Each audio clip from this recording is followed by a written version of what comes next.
सुनेत्रा पवार यांच्या राष्ट्रीय अध्यक्षपदाला पक्षातूनच विरोध. सच्चिदानंद यांच्या मागे बडा नेता कोण? राजकीय वर्तुळात चर्चा. तर सच्चिदानंद कोण हे माहीत नाही, माजी मंत्री अनिल पाटील यांचा दावा. दिल्लीत शहा आणि शिंदे यांची खासदारांसोबत बैठक. शिंदे सेनेला केंद्रात एक कॅबिनेट आणि एक राज्यमंत्रीपद मिळणार असल्याची राजकीय वर्तुळात चर्चा. 17 तारखेला मंत्रिमंडळ विस्ताराची शक्यता. लाडकी बहीण योजनेच्या माध्यमातून मतं विकत घेण्यासाठी राज्य सरकारकडून सरकारी पैशांचा वापर. 92 लाख लाडक्या बहिणी अपात्र प्रकरणी तत्कालीन मुख्यमंत्री एकनाथ शिंदे यांच्यासह संपूर्ण कॅबिनेटवर गुन्हा दाखल करा, संजय राऊत यांची मागणी.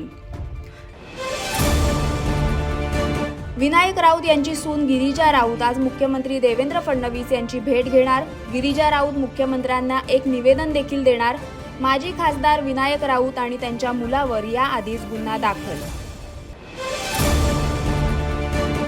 पुण्यातील लोहगड प्रकरणात मृत्यू पावलेल्या केतन अग्रवाल याच्या आईने लिहिलं पंतप्रधान नरेंद्र मोदी यांना भावनिक पत्र.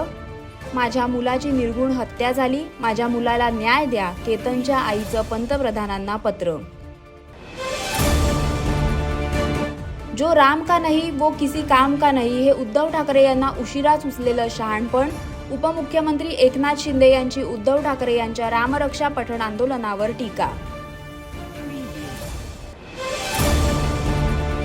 घटनेच्या कलम 10(अ) अन्वये ठाकरेंच्या खासदारांना कुठेही विलीन होता येणार नाही.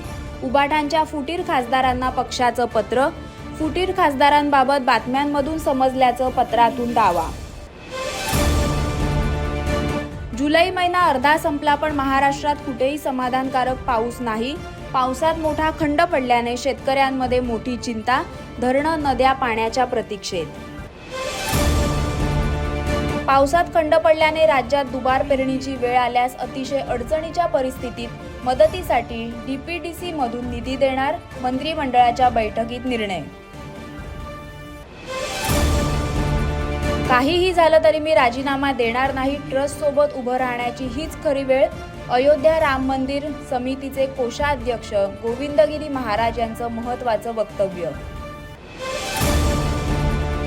निष्पाप जीवाची किंमत फक्त 7 लाख होऊ शकत नाही. स्कूल बस आणि मॅनहोल चौकशी समितीचा अहवाल मान्य नाही. मुंबईच्या महापौर रितू तावडे यांनी खडसावलं. उद्धव ठाकरे यांनी रामरक्षेची 2 पानं तरी वाचून दाखवावीत. मुख्यमंत्री देवेंद्र फडणवीस यांची उभाटाच्या रामरक्षा पठण आंदोलनावर टीका. 18 तारखेला उभाटाचं नागपुरात रामरक्षा आंदोलन. प्रशांत महासागरातील अल निनो आणखी शक्तिशाली. अफगाणिस्तानातील गरम वारे पुन्हा भारताच्या दिशेने येणार. मान्सूनवर मोठा परिणाम. आता 20 जुलैनंतर मान्सून पुन्हा सक्रिय होण्याचा अंदाज.